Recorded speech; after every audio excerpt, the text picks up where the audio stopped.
Marcus J. Ain't no half stepping. Get down with us. 804-447-0601. 804-447-0601. As we had mentioned in the previous segment, we're going to talk a little bit about the election cycle right now.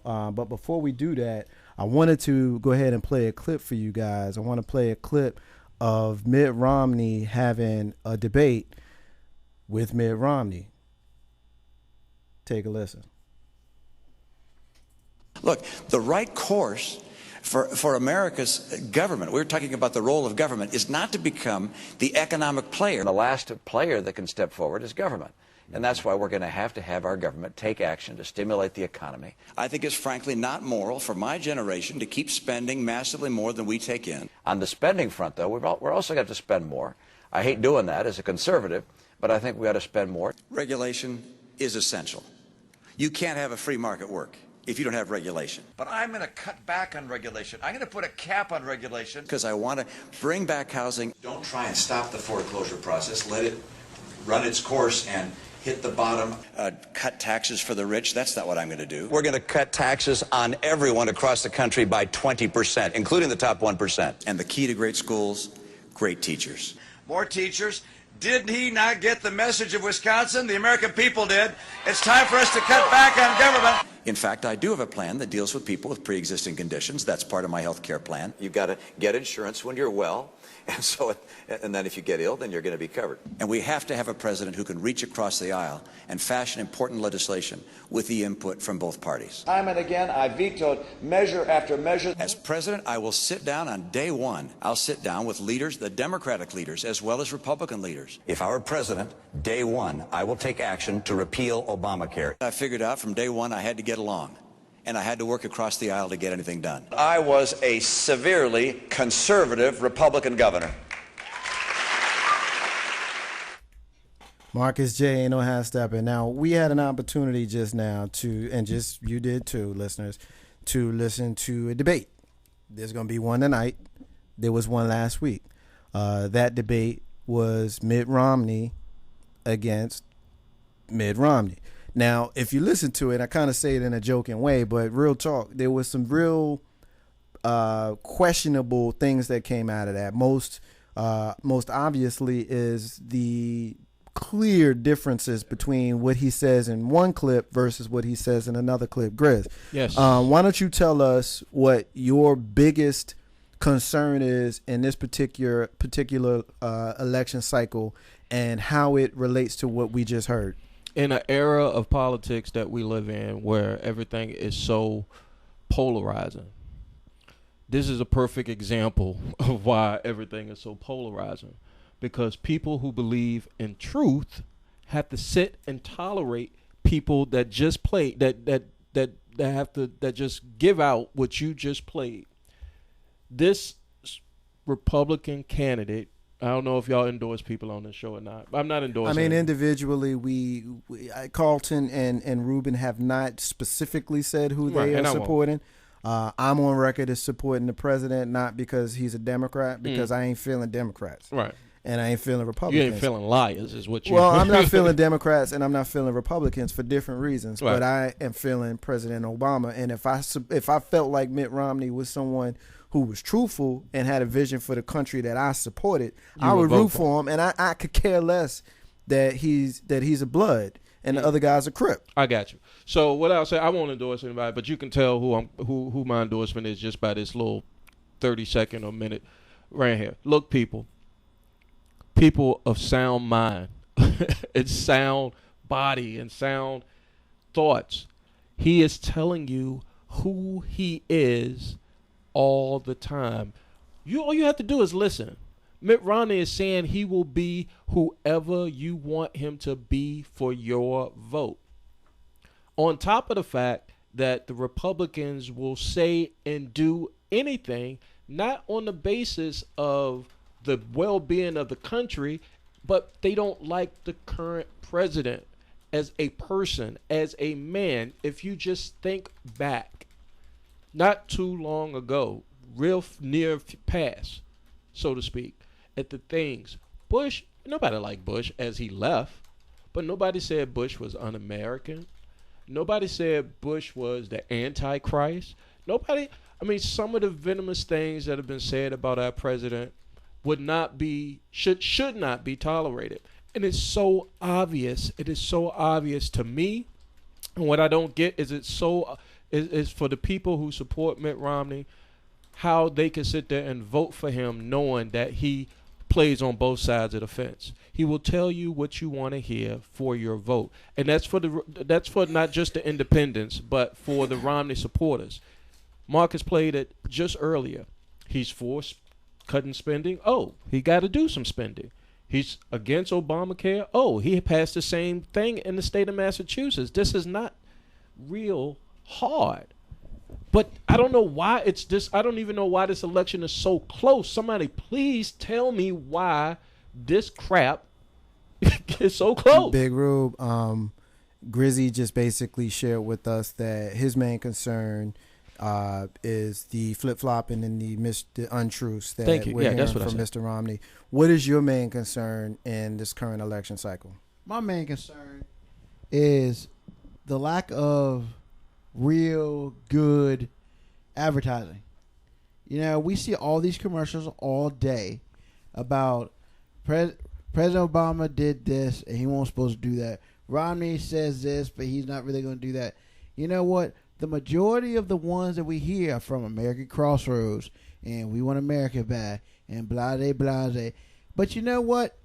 How many of them actually say, I'm Barack Obama and I approve this message? I'm Mitt Romney and I approve this message. The problem is we're getting so sucked down with what other people think and feel because they have the money to just put commercials on that you really just completely lose sight of what's going on.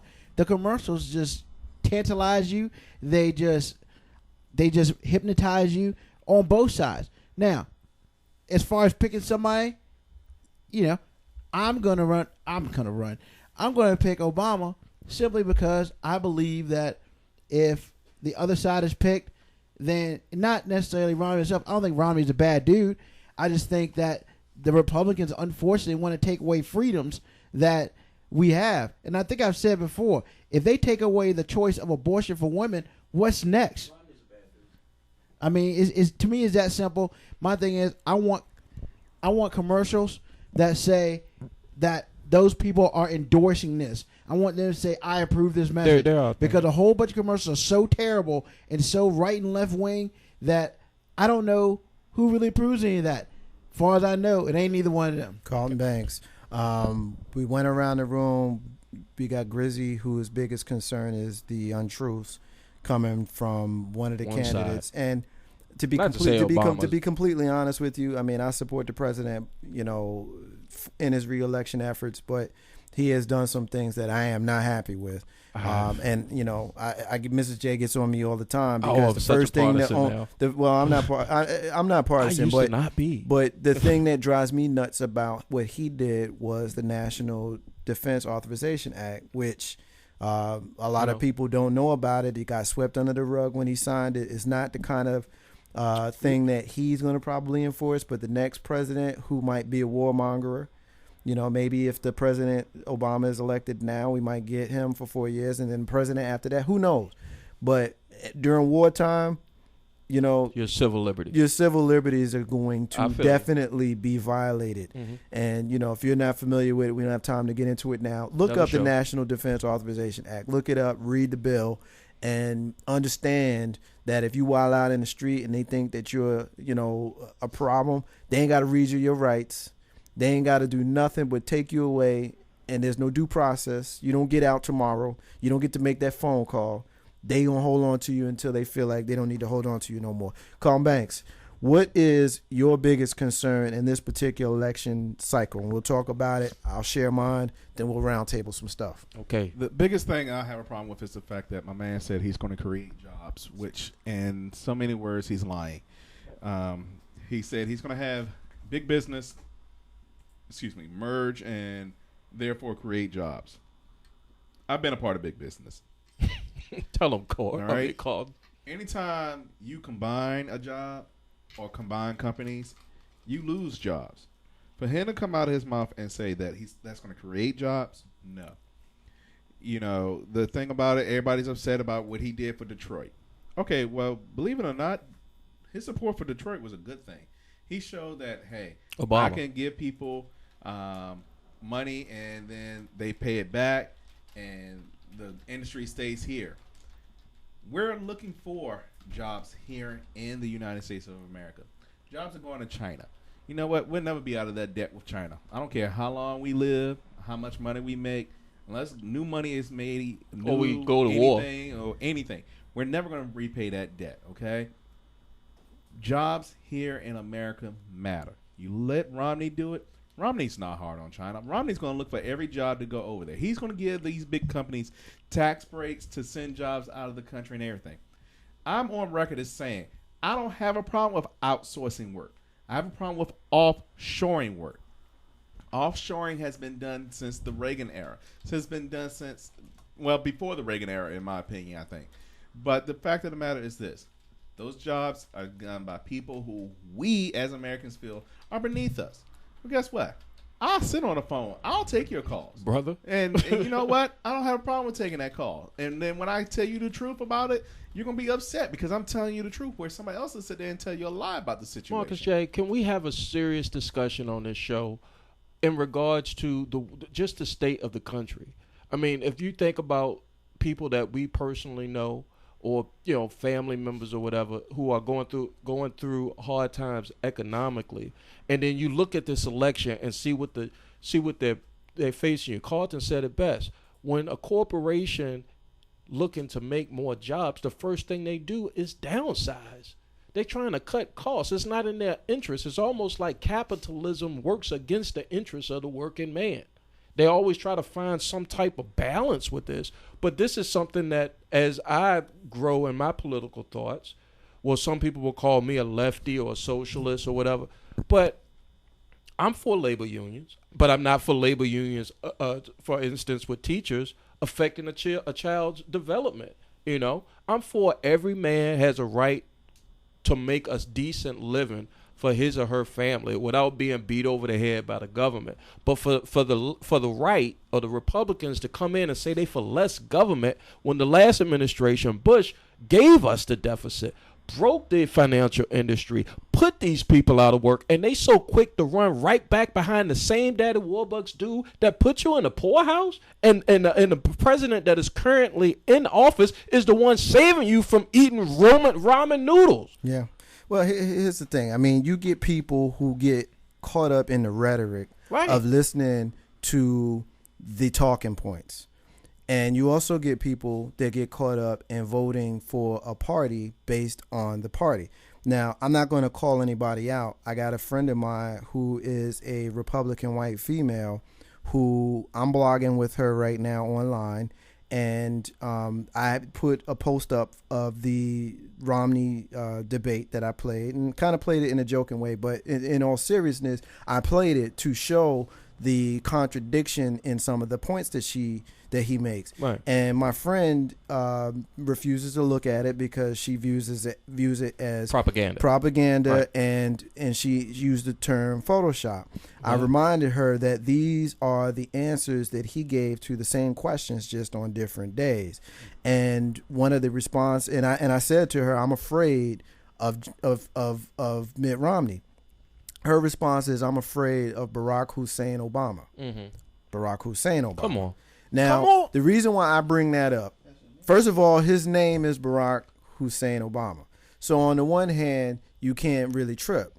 Mm-hmm. But on the other hand, we also know that the previous administration propagated our United States natural distrust for the Islamic faith. Mm-hmm. We also know that people wanted to call Barack Hussein Obama a Muslim, which he is not. So the fact that someone who votes for the right side would make a point while I'm making the point that I support Barack Hussein Obama, this person makes a point of putting the entire name out to allude to the fact that that's his name. It's out there. There might be some, because they tried that before. And I think a lot of times people get caught up in trying to be fair. I get trying to be fair, right? But when there's instances of mind control and code words, those of us who are savvy enough to understand it That's right. cannot be quiet Cannot. when it's time to point it out. Big Rube, get in on that. I wasn't quite finished, but I'm about to go on a Man, rant. you know, we and about to start something and I here, got a Marcus rant J. set up for later, so I'm not gonna You rant about to now. go in on something. But the points that I was making, I feel strongly about. Right. Big Rube. Here's my thing. 4 years ago, everybody was like, he was Islamic or whatever. From the normal guy to Donald Trump, yet he's a senator, yet he was elected president, and for at least 2 years after that, let's see his Birth certificate. birth certificate. Now, I say that to say this. People who are listening to me, American people, does that really make us intelligent?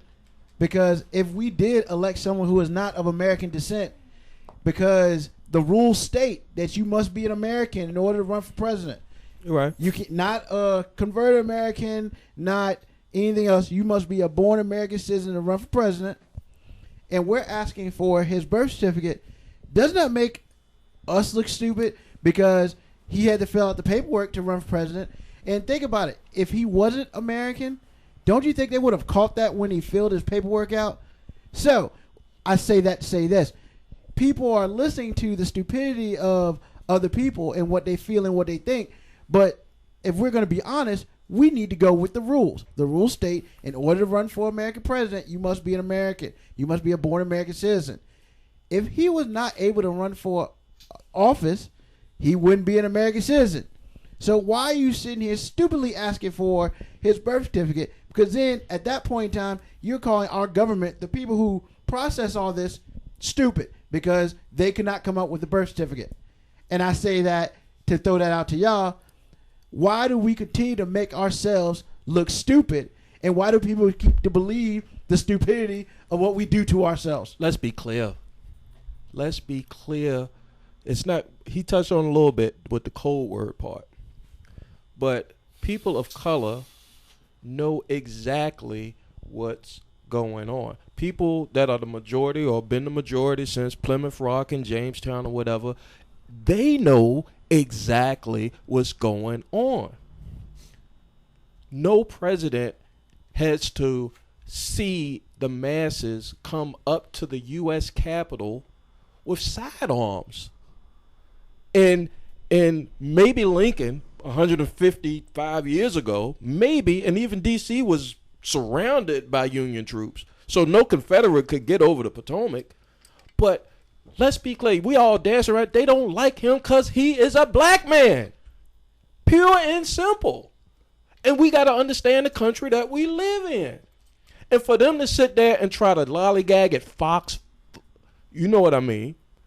You know, you try to sit there and you try to, you propagating it up under, it's not up under our noses. And for me, and I'm not Reverend Wright, well, I'm not a black nationalist. I'm not let's You just have got eyes. Yeah, I just got out. I'm not a revolutionary saying let's go to Beverly Hills and rip it up. What I'm saying is people of all race, creeds, colors, socioeconomic backgrounds got to see that the powers that be play on that fear. Mm-hmm. That food stamp president stuff. Playing on that fear, Newt Gingrich, Rick Santorum, the whole time. And these are the same guys who were in the debates when Romney was running. And they was calling him a liar. Was calling him a liar. They was calling him a liar. Now he gonna flip it and try to be moderate, which politically I understand. You got to come to the center a little bit so you can get some votes. But you got to understand and hear and listen. I'm not, like I said, I'm not sitting there endorsing any candidate. I'm just saying, just do the knowledge for yourself. But here's the thing, though. Again, to go back to my previous point, people are used to voting based upon party. So you're going to have legions of black people who are going to vote for the president, not just because he's black. We talked about that last week, but because they vote Democrat. I got a joke for that one, but I ain't gonna say. But they're going to vote Democrat anyway. Right. You know what I mean? You're going to have poor white people who are going to vote Republican because that's all they know. Not because the fact they poor enough to know that Medicare and having the Obamacare would help them. None of that matters. What matters is we vote Republican. We voted for Nixon. And we voted for Reagan. Mm-hmm. And we voted for Bush 1. And we voted for Bush 2. You know what I mean? you vote based on the party. And it doesn't matter. Carlton Banks alluded to earlier about his big hot button is about jobs, right? And Mitt Romney has said in the debates that the jobs is a big deal to him. Well, one thing that he's not going to tell you is the company that he founded, that he still owns 50. Sinesta, I believe, is the name of the company that he owned. That Bain Capital owns Sinesta, and he owns 51% of Sinesta. Is closing down a plant in Illinois, and the plant closes down on Monday, November 3rd. The day before the election. That plant's getting closed down. Not only is that plant getting closed down, they've already brought in Chinese workers to the United States to train them how to do what they do at that plant so they can send that plant to China. Okay? Bain Capital, Sinesta, Mitt Romney owns 51% of it. Okay? And these same people beg Mitt Romney to come there and talk to them and ask them not to send those jobs. He didn't go. But you know who went? You know who spent a day with them? Reverend Al Sharpton. There you go. Reverend Al Sharpton went there. These are the same people that, given a quiet moment in their homes, might say that Reverend Al Sharpton is an ambulance chaser. Right. He's somebody who is a rebel rouser. He's someone who's a race baiter. No, Reverend Al Sharpton never goes no place unless he's asked to come there. So somebody must have asked him to come there. Somebody must have asked him to come there. What about the fact, and I don't want to go on a rant about the Romneys because, again, I'm not a fan of the president's National Defense Authorization Act. I'm not a fan of the president, the way he handled Libya. The fact that he said that it was an act of terror in the Rose Garden on the second day, okay, it was a very general statement that you made. Very general, that could apply to any situation that may have happened. It was not a statement that was directly related to what happened. And the fact that we went time without actually knowing what happened, I got a problem with that. But I want to keep it fair. This is the reason why I gave you 2 bullets to put in your gun to shoot at the president. The fact that the Romney family, tag Romney, I got 2 things on him. And then I'll let you speak. First thing I got on him, you want to take a swing at the president? Really? It's not funny. We know that you said it. We know you said it on a radio show, and you said it in a funny way, and you didn't mean it. You can't say that. You just can't say that. You need to apologize publicly. 1. 2, what's up with Tag Romney having a company that's buying a whole bunch of voting machines? So basically, indirectly, Mitt Romney owns voting machines. And if you are a computer programmer and you know anything about how that works, you can write a program that says every 2 votes for Romney becomes 4 votes for Romney. Every 1 vote for President Obama becomes 1 vote for President, becomes 2 votes for Romney. You understand what I'm saying? So the fact that these people own voting machines is a very scary thing, Grizz. I know you wanted to get in. Yeah. Go ahead and get in on that. Just for the fairness argument, and for folks who sit out here and say that, or for when you said, people vote based on political lines. People fail to realize that African Americans, up until the 1930s, and even maybe the early, late teens or 1920s, always voted Republican. We voted Republican because the Republicans were for the Union. The Republicans were the one who wanted to free or emancipate the slaves or go to war to get slavery abolished. Not until the Southern Dixiecrats got into power were those are the ones who wanted to keep Jim Crow going, and they had a revolt in the 1960 Democratic. I want to say it was the 68 or the 60. It was the 64. The 64 Democratic. What do you call it? The Democratic Convention, where they held out the Mississippi delegation. Did black folk walk out and say, "Hey, we got a right to stand here," and the Democratic Party stepped up to the plate. So, I mean, when people sit there and say that, black people just vote in lockstep, I would, honestly, I would vote for a Republican if they weren't so anti-African American. Bottom line. The thing is, bottom Republican line, Big Rube, they don't like black people. But Big Rube, I'm gonna let you get this point. I don't necessarily agree with the tell fact. Me one. But let me make this point. I don't agree that they don't like black people. I won't say that. But what I will say is, if you are not a rich person in the majority, their interests are not your interests. Now, black people fall on the wrong side of that. Latinos fall on the wrong side of that. And women fall on the wrong side of that. It's a financial thing. It is for me. So why do because explain- the new racism is classism. It It's don't classism. matter. I agree, If but you that's if still there. if your name is Stacey Dash or Beyonce or Jay-Z or any You can get a other rich pass. person, You get a pass. That's not where I'm going. If you're any other rich black person, your interest may not be social interest. Your interest may be financial interest, whereas you may be more likely to vote for Republican because Those are they're. terms. I don't necessarily say that again because I'm not one to. Again, I'm not partisan. No, I'm gonna ask you a question. I'm not going to be partisan. If you're above, say you net 500K a year. You net 500K a year, and you worked hard. You did exactly what you were supposed to do. Your parents taught you well, and you're making good money. Right. You're taking care of your family. You're in a nice gated community. Who are you voting for?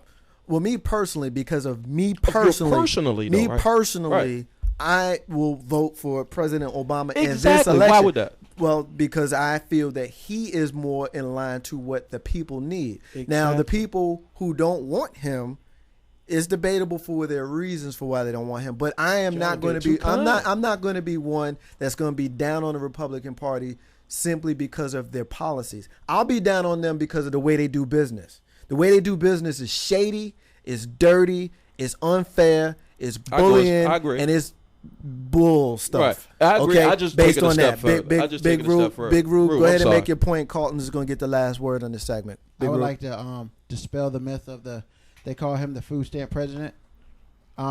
Just to let everybody know, yes, it is the highest amount of food stamps ever in history. However, out of the 18th out of the 369 people on food stamps, 35.7 of them are Caucasian, which is over 6,500. 22% are quote unquote African American, That's million. not Hispanic. No, this 1,000. 1,000. Okay. 10% are Hispanic, 2.4 Asian, not Hispanic, 3.7 Native American, not Hispanic, multiple races, 0.01, and unknown races, 18.9%. And to be perfectly honest with you, if you're unknown, then you're shamed, so you don't want to tell. So that can go either way. But I'm sick of people calling him the food stamp president. Why do you think they do that, though? And then automatically assuming that the majority of people on food stamps are African American, and that is not the case. I understand what you're trying to say. No, not what I'm trying to say. I'm asking a question to the panel. Why do you believe that the Republican Party or their supporters are out here doing that? I Fox understand that. News, and even if MSNBC went You know out there. why? and said- I'm going to tell you why. Thank you. And I'm going to go ahead and make this point. Carlton's going to get the last word. The reason why is because you've got aggressive people in the Republican Party, the ones that are standing on the front. Those are the ones that are leading the party. But I honestly believe that a good portion of the people in that party have the American people's views in their mindset. Okay, So they just got to take the red pill or the white. They're or not the all other dirty pill. because if you look at the way the Republican Party used to be, they used to be more likely to be willing to work with you. Right. Okay. Even though Reagan got a lot of stuff pushed through, he got a lot of that pushed through Democrats. partisanly. Right. You know, if you look at when he was elected in 1980, you had a lot of people who were Democrats that voted for Ronald Reagan that in 76 was supporting Jimmy Carter. Okay. And you saw a lot of that throughout the 80s. A lot of those people are old and died off now. Mm-hmm. I'm not going to put it all on the party. I'm going to put it on the leaders of the party. Carlton Banks, make the final word. The biggest thing right now is this. We all need to get out here and vote, regardless of race, color, or creed, and understand that the decision you make today is going to have an impact on the next 4 years of our lives. You're going to ask yourself, what person has my best interest at heart? What person is less of a liar? What person is going to protect this country? What person is going to see our future grow? This is a time where economics, social impacts, war, anything and everything is going to be scrutinized to the nth degree. We want a president that is, one, going to make us feel safe, make us feel wealthy, and make us feel better 125%. I say that to end this last statement. I'm in that 47% that Romney quoted. I was getting government assistance. I was unemployed. So that little $330 some a week after working 20 plus years of my life is nothing. Romney, kiss it. Thank you. Plain and simple. Thank you. I'm not one. They will tell you I'm the last one to get upset. I'm the last one to get hostile. But when I do, I'm going to let you know about it. It is what it is. Ain't no half stepping with Marcus J. The last word was Carlton Banks. The last word actually is going to be from your man Hakeem in Jersey City. The ideologies were different back then. Democrats also didn't register blacks in a lot of states. That's He's right. alluding to the comment that Grizzy made a little while ago with regards to how things used to be. Marcus J. Ain't no half stepping. We're going to take our final break. When we come back, we got our rants and we got our closings. We're going to take a very short break. Don't go anywhere. We got a little Wu-Tang Clan coming for you like we promised you earlier, but you ain't going to get to hear the whole song. Stay with us. Marcus J. Ain't no half stepping. Be back in a minute. Hi, this is Marsha from Brooklyn, hanging out with Marcus J. every Monday on Ain't No Half Steppin'. If you don't know, you better ask somebody. Peace, love, and blessings.